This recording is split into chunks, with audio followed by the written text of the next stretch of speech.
कक्षा 7 एनसीईआरटी गणित प्रश्नावली 11.3 परिमाप और क्षेत्रफल। आज की क्लास में इस प्रश्नावली के सवाल नंबर 7 से शुरू करेंगे। सवाल नंबर 6 तक पिछली क्लास में हमने कर लिए थे। तो देखो सवाल नंबर 7, दी गई आकृति व्यास के साथ एक अर्धवृत्त है, उसका परिमाप ज्ञात कीजिए। देखो ये आकृति दे रखी है, ये एक अर्धवृत्त है, इसका हमें परिमाप ज्ञात करना है। तो देखो अर्धवृत्त में ये जो है ना 10 सेंटीमीटर, ये इसका व्यास है। अब देखो बेटा परिमाप क्या होता है, परिमाप होता है जो ये बाउंड्री देख रहे हो ना, इसकी टोटल लंबाई, इसकी टोटल क्या होती है, लंबाई होती है। तो देखो हम कैसे ज्ञात करेंगे अर्धवृत्त का परिमाप। सबसे पहले तो इसका क्या दे रखा है, व्यास दे रखा है। तो ये लिखेंगे हम लिखेंगे अर्धवृत्त का व्यास। अब व्यास को हम अंग्रेजी में d से दर्शाते हैं, ये कितना 10 सेंटीमीटर। यदि आपको परिमाप ज्ञात करना है, चाहे वो पूरे वृत्त का करना हो या फिर आधे वृत्त का करना हो, ठीक है, आपको त्रिज्या की आवश्यकता है। किसकी आवश्यकता है बेटा, त्रिज्या की। तो हम क्या निकालेंगे, त्रिज्या निकालेंगे। और त्रिज्या को अंग्रेजी के कौन से अक्षर से दर्शाते हो, r से। अब त्रिज्या क्या होती है, व्यास की आधी, मतलब व्यास में हम 2 का भाग दे देंगे तो त्रिज्या आ जाएगी। तो व्यास 10 है, इसमें 2 का भाग लगाओ, तो 2 का भाग कितनी बार जाएगा, 5 बार, तो आ जाएगा 5 सेंटीमीटर। अब हम क्या ज्ञात करेंगे, अर्धवृत्त का परिमाप। अब बेटा अर्धवृत्त का परिमाप ज्ञात करने का सूत्र क्या होता है, इसका सूत्र होता है 2πr/2 और प्लस में d। कैसे, देखो पूरे वृत्त का परिमाप, ये पूरा वृत्त है, पूरे वृत्त का परिमाप ज्ञात करने का सूत्र 2πr। तो आधे वृत्त का, अर्धवृत्त का मतलब आधा, आधे का क्या हो जाएगा, 2πr में 2 का भाग दे देंगे, आधा हो जाएगा ना, प्लस d। अब d देखो बेटा अर्धवृत्त में तो केवल ये वाली लाइन ही आती, अब ये वाली भी आएगी, क्योंकि परिमाप का मतलब होता है टोटल ये वाली और इस वाली लाइन का जोड़। तो अर्धवृत्त में तो केवल ये आई ना, तो ये व्यास भी है, तो प्लस क्या लिख देंगे, व्यास लिख देंगे। तो देखो 2 से 2 कट गया, तो बताओ क्या है, πr+d। ठीक है, आपको तो ये सूत्र याद रखना है, अर्धवृत्त का परिमाप ज्ञात करने का सूत्र होता है πr+d। ठीक है, अब पाई का मान कितना होता है बताओ, 22/7 गुणा r मतलब त्रिज्या कितनी है 5 और प्लस d मतलब व्यास कितना है 10। ठीक है, हल करेंगे। देखो पहले 5 को 22 से गुणा कर लो, क्योंकि कटेगा नहीं ना। 5 दूनी 10, हासिल का 1, 5 दूनी 10, 10 और 1 11/7 प्लस में 10। ठीक है, अब 7 का भाग लगाएंगे 110 में, तो इधर लगा लेते हैं 110 में किसका, 7 का, 7 एकम 7, 11 में से 7 गए तो 4 बच गए, कितना होता रहा 0। अब भाग लगाओ, 7 पंजियो 35, 5 बार कितना बच गया 5। ठीक है, अब भाग नहीं जाता तो यहाँ दशमलव लगा देंगे, फिर भाग लगाओ, ये दशमलव लगते हैं, यहाँ क्या लग जाएगा 0। 7 7 49, कितना बच गया 1, भाग नहीं जा रहा, यहाँ दशमलव लग रही है, फिर 0 लगा देंगे, 7 एकम 7 आ जाएगा। तो कितना आ जाएगा 15.71। 7 का भाग लगाओगे 110 में, तो ये जाएगा 15.71 प्लस इसमें कितना जोड़ देंगे 10। तो देखो 15 में 10 जोड़ो तो ये हो गया 25.71 सेंटीमीटर। तो बताओ बेटा अर्धवृत्त का परिमाप कितना आ गया, 25.71 सेंटीमीटर। आ गया समझ में। तो आपको सूत्र याद रखना है, अर्धवृत्त का परिमाप ज्ञात करने का सूत्र क्या होता है, सूत्र होता है πr+d। ठीक है, देखो 8वां सवाल, 15 रुपये प्रति वर्ग मीटर की दर से 1.6 मीटर व्यास वाले एक वर्ताकार टेबल के ऊपरी सतह पर पॉलिश कराने का वेग ज्ञात कीजिए, पाई बराबर 3.14 लीजिए। देखो एक वर्ताकार टेबल है, मान लो ये एक वर्ताकार टेबल है, इसका व्यास दे रखा है 1.6 मीटर। ठीक है, अब इस टेबल के ऊपरी सतह पर पॉलिश करानी है। ऊपरी सतह कौन सी, ये वाला भाग हुआ ना, इस पूरे बाग पर क्या कराना है, पॉलिश कराना है और इसका खर्चा हमें ज्ञात करना है कि 1 प्रति वर्ग मीटर, मतलब 1 वर्ग मीटर में कितने रुपए लगते हैं, 15 रुपए। तो पूरी टेबल की ऊपरी सतह पर पॉलिश कराने पर कितना पैसा लगेगा। तो देखो बेटा, हमें पॉलिश टेबल के कौन से स्थान पर करना है, टेबल का क्या ज्ञात करना पड़ेगा, इसको क्या कहते हैं, क्षेत्रफल कहते हैं ना वृत्त का, क्योंकि पूरे बाग पर हमें पॉलिश करना है, मतलब वर्ताकार टेबल के क्षेत्रफल पर पॉलिश कर रहे हैं। तो इसका क्या ज्ञात करना पड़ेगा, क्षेत्रफल। और फिर जो भी क्षेत्रफल आएगा उसको हम किससे गुणा कर देंगे, 15 से, तो उसका क्या निकल जाएगा, खर्चा निकल जाएगा। मतलब यहाँ पर पहले क्षेत्रफल ज्ञात करना है, फिर जो क्षेत्रफल आएगा उसको 15 से गुणा कर देंगे, क्योंकि टेबल का ऊपरी सतह पॉलिश करनी है। तो टेबल की ऊपरी सतह टेबल का क्या होगा, क्षेत्रफल होगा। तो देखो सबसे पहले तो हम लिख लेते हैं, क्या लिख लेते हैं, वर्ताकार टेबल का व्यास। बताओ बेटा, व्यास को अंग्रेजी में कौन से अक्षर से प्रदर्शित करते हैं, डी से, बराबर कितना, 1.6 मीटर। ठीक है। अब अगर आपको वृत्त का क्षेत्रफल ज्ञात करना हो या परिधि ज्ञात करनी हो, आपको त्रिज्या की आवश्यकता है, तो हम क्या ज्ञात करेंगे, त्रिज्या ज्ञात करेंगे। बताओ बेटा, त्रिज्या को कैसे से दर्शाते हैं, आर से। त्रिज्या क्या होती है, व्यास की आधी, मतलब व्यास में अगर 2 का भाग दे दो तो त्रिज्या आ जाती है, 2 का भाग दो तो यह आएगी 0.8 मीटर। 2 का भाग दोगे ना 1.6 में तो आएगा 0.8 मीटर। ठीक है।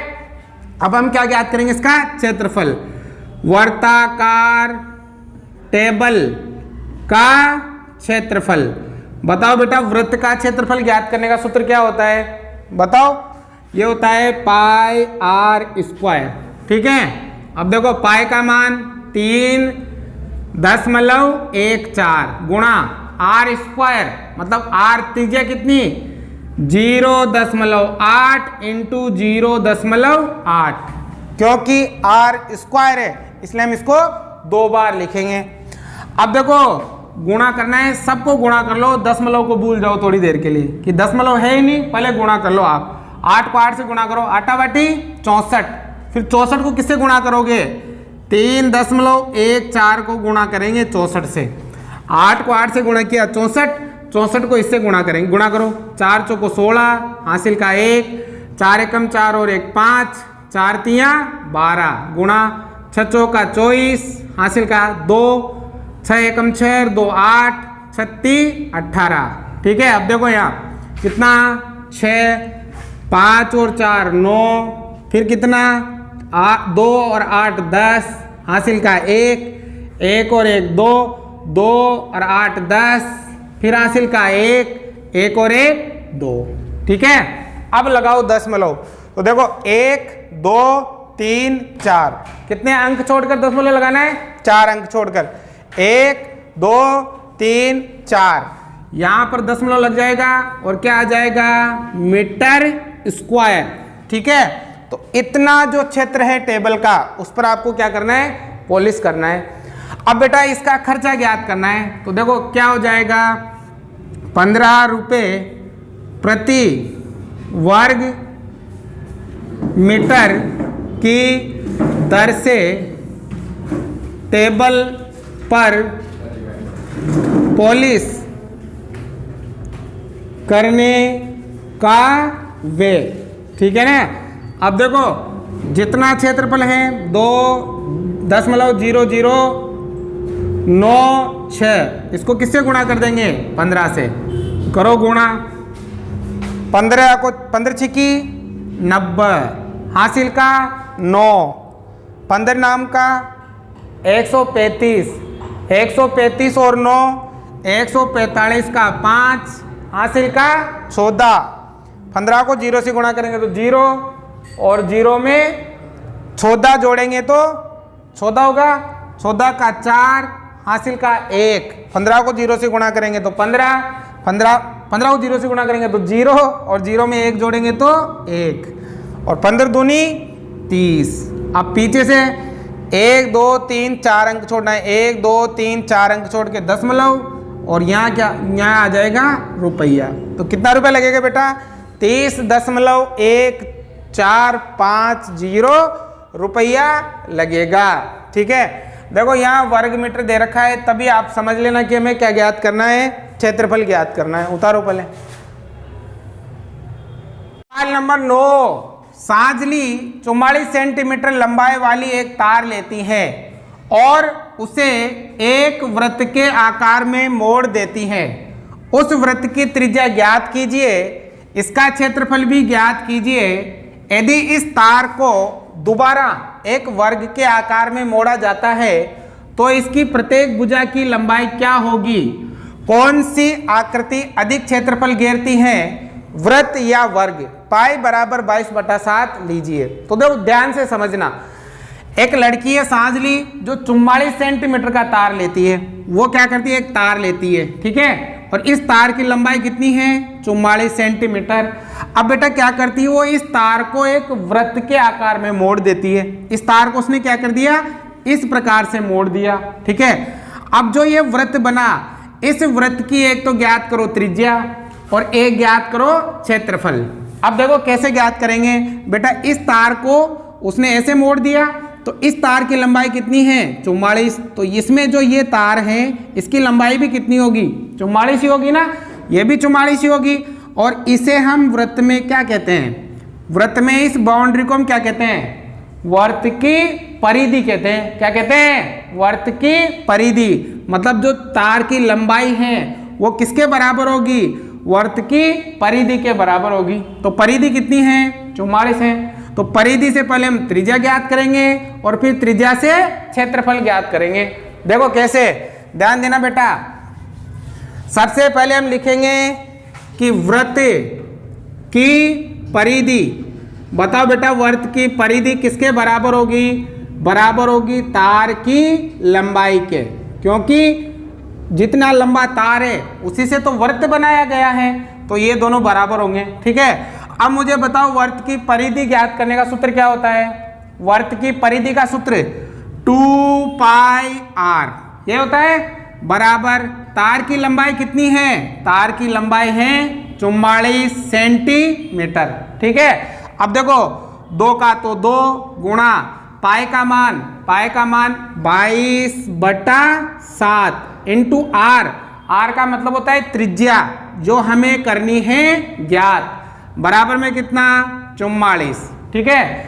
अब देखो हमें आर ज्ञात करना है, तो इन तीनों को क्या करना पड़ेगा, उधर भेजना पड़ेगा, उधर भेजो। तो देखो बेटा आर बराबर 44 तो है ही सही। अब ये तीनों उधर जाएंगे ना, तो देखो ये 7 भाग में है तो ये गुणा में जाएगा, और ये दोनों गुणा में है तो ये किस में आ जाएंगे, भाग में आ जाएंगे। देखो गुणा वाले भाग में और भाग वाला गुणा में, ठीक है। अब काटो इनको। देखो 2 को 22 से गुणा करते तो कितना आता है, 22 दूनी 44। तो देखो ये भी 44 और ये भी 44, तो 44 से 44 कट गया, तो त्रिज्या कितनी आ गई, आर बराबर आ गई 7 सेंटीमीटर। समझ में आ गया, तो ये आ गया आपका पहला उत्तर, मतलब त्रिज्या आ गई। अब इस वृत्त का क्या ज्ञात करेंगे, क्षेत्रफल। अब हम ज्ञात करेंगे वृत्त का क्षेत्रफल। बताओ बेटा वृत्त का क्षेत्रफल ज्ञात करने का सूत्र क्या होता है, सूत्र आपको याद रखने हैं, ठीक है ना। सूत्र क्या होता है, πr², ठीक है।